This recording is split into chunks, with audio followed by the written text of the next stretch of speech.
Hi, I'm Paul Peterson. I'm Chris Sun Liu. This is our lecture on the bureaucracy. Part 1, the bureaucracy problem. Professor Peterson, I've always wanted to understand how the bureaucracy works, but I have no idea where to start. Can you help us by taking us through just one of the many departments and agencies in the U.S. government? Well, Chris, let's start with the Department of Agriculture if we're going to just have one. And the Department of Agriculture has a Secretary of Agriculture, and it has a number of deputy secretaries, and they all have to be confirmed by the Senate, and also assistant secretaries and lots of other positions besides that. Its purpose is to oversee the agricultural program of the United States, which is defined by Congress. And it has a pretty sizable budget, $114 billion. So this is one out of 15, 16 departments that exist. And then in addition to that, there are many other agencies. But you can see just how many secretaries, undersecretaries, assistant secretaries, deputy secretaries, and other lower officials there are. And then there are a total of nearly 100,000 people who work for this bureaucracy. These departments can vary widely in the work that they do, but are there certain things that these organizations start to develop in common? Well, they all have standard operating procedures. Even Harvard has standard operating procedures. You have to be admitted to Harvard by filling out certain forms, and you're then told that you have been admitted through certain standard procedures, and classes are going to meet at a certain time.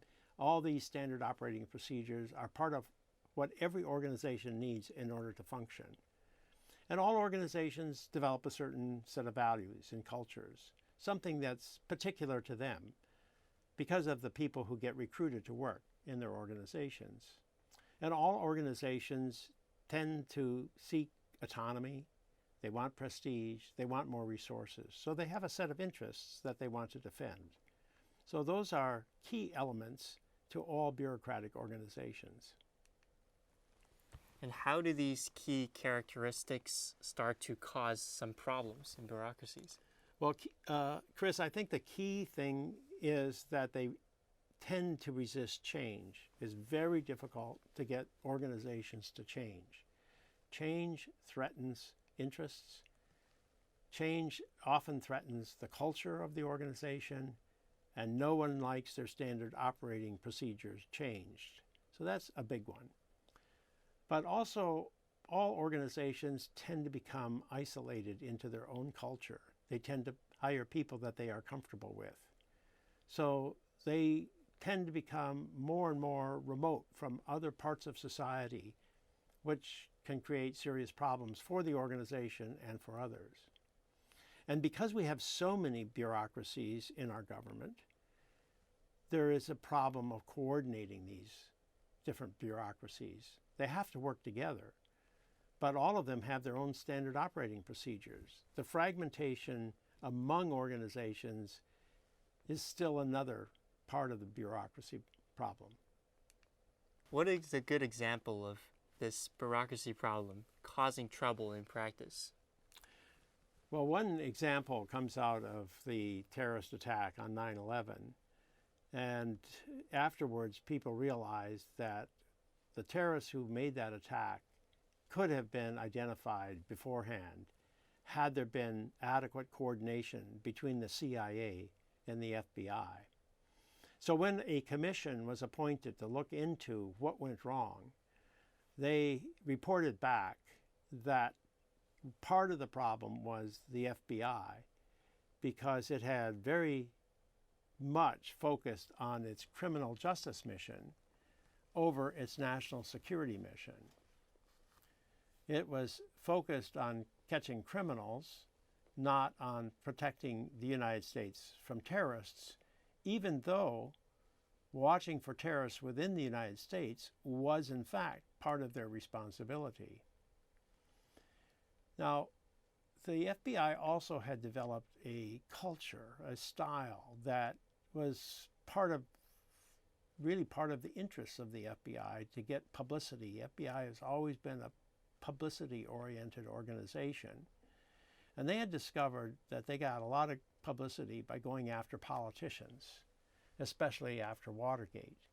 And so you had many FBI identifications of scandals that involved members of Congress or members of the executive branch, and even included the President of the United States, such as Bill Clinton's involvement with Monica Lewinsky.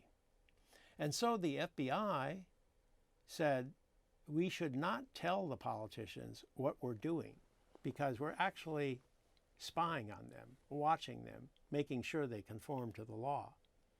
So the president doesn't really know what the FBI is doing.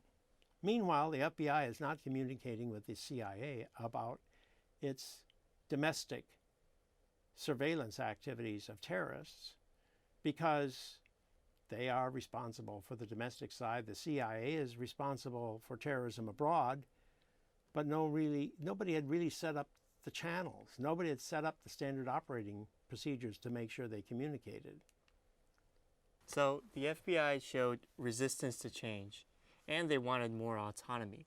Were there other problems that developed here that are symptomatic of the bureaucracy problem?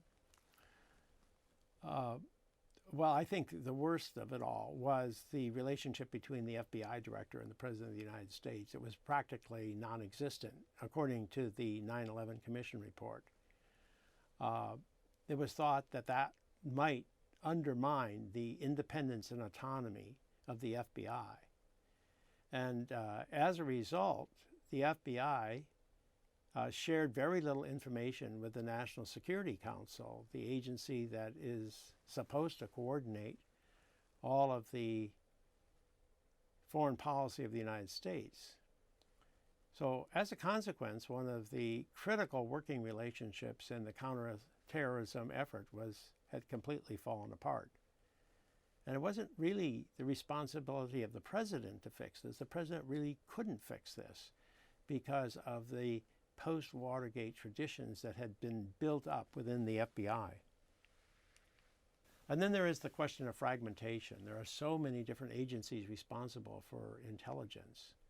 And each one of these agencies that you see on the screen here reports to a different committee on Congress. And each one has its own budget. And each one is trying to expand its operations. Each one has its own set of vested interests. And coordinating them all becomes an enormous task. So one should not just identify the FBI as the source of the problem. That's just an illustration. It's a much more complicated story, and part of the story is the fragmentation of our intelligence operations. Nor should we say that the bureaucracy problem is exclusively a problem in the foreign policy-making system.